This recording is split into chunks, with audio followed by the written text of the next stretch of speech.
All right. Thank you for joining us for IFA Insights, where we sit down with experienced financial professionals and talk about topics for advisors looking to go independent.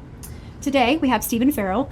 He's managing partner at Valtrum Retirement Planning Consultants, and he's here to talk with us a little bit about retirement planning, or retirement plans, not planning. So thank you, Stephen, for joining us. Sure, thank you. So first off, can you just tell us a little bit about your firm and how you ended up with a focus on retirement plans? Yes, I started in this industry just over 30 years ago on retirement plans. It's been my focus the whole time. Selling retirement plans, worked for a couple of providers for about 16 years out there, and then moved from the corporate side one step closer to the client in 2009. When the market had tanked, which is a great time to start in any investment business, launching out on the consulting side of the business. I'd seen so much in those years. Back in the day, believe it or not, it was a big deal talking clients into, no, it's okay to do this 401k where people can call an 800 number and check their account balances. They won't do it every day. And now, of course, we have full internet access to everything. But I saw there was an opportunity in the marketplace as things were shifting. There's a lot of disruption happening back then. Target dates were really coming on board, and the shift in moving more towards consultants and advisors that really had a passion for this was really starting to kick in, and that's when I shifted over to the advisor consulting side. Excellent. Yeah. So let's get right into some questions. Sure.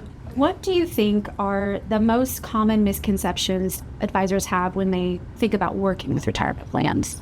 Yeah, one of the things that I've noticed is that a lot of folks think that their strengths in their individual business won't translate to the 401k side.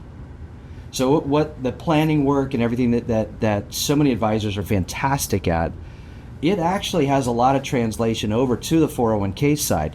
You follow a process, you're looking for the needs inside there. If you're working with a family, you're working with perhaps the parents, but then you're also working with you want to work with the family members all the way through and continue this process for the family, because you're setting up a generational structure, right? That's the whole goal. 401ks aren't that far off of that. There's some tweaks though along the way, but one of the key things also that we encourage people when I'm talking with advisors that want to move into this place, you also can't trust the providers to work in the best interest of the clients now.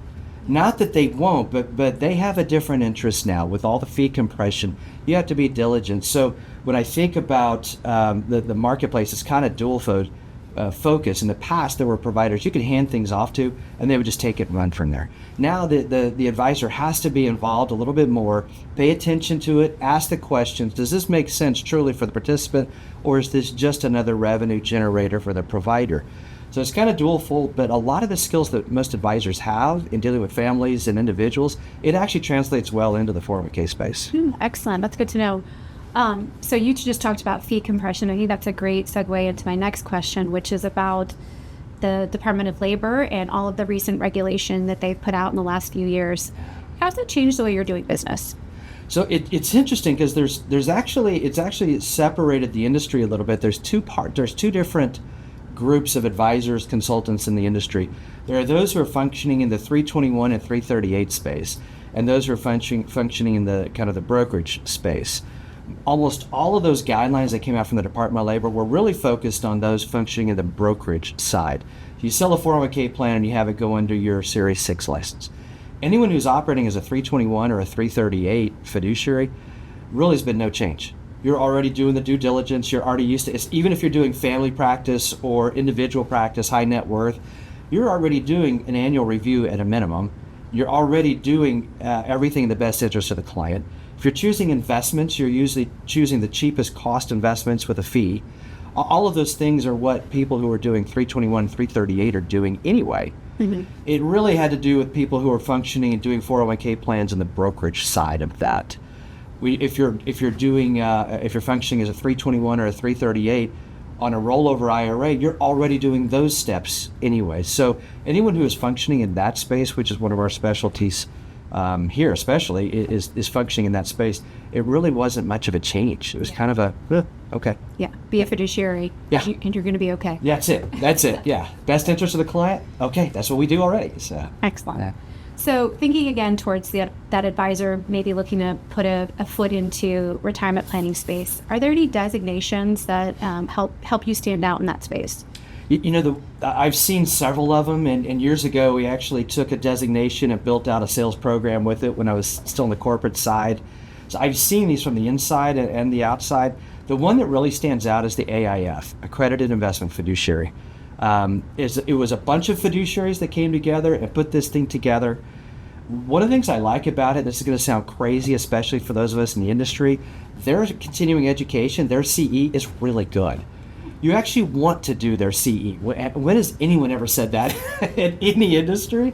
But it's really good. I take things from that and I can apply it into my practice. So the AIF, if I'm talking to anybody, get the AIF. It's good fiduciary basics and training and knowledge, but the ongoing is fantastic. And it's done by our peers. A lot of ERISA attorneys will do the CE and stuff like that along the way.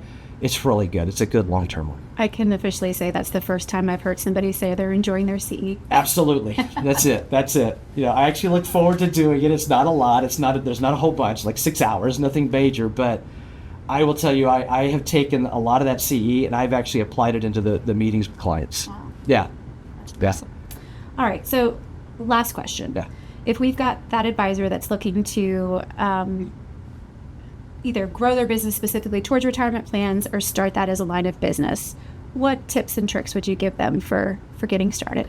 The first one I would say is seek out maybe one or two guys that actually are gals that actually focus on this business, and just ask them if you can pick their brain, buy them coffee. You're not going to get their secret sauce, right? You're not going to get what makes them really work, but you will get some really good high level things. You'll see you'll hear some patterns about process and how to continue to take care of a client. Mm-hmm. That would be the first thing I would do. A cup of coffee with someone you've encountered who does this.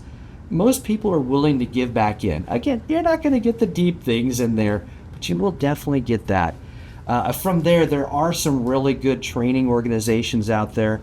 NAPA, National Association of Planning Advisors. Yeah, they changed their name a while back. NAPA does they have a new designation they've put out. It's not an in-depth one, but it's actually a really good one to get started with understanding it. And they put out one for assistants, people who are going to be service people or whatever. So you can kind of do both of them and get a really good feel for what it's like to take care of a 401k plan.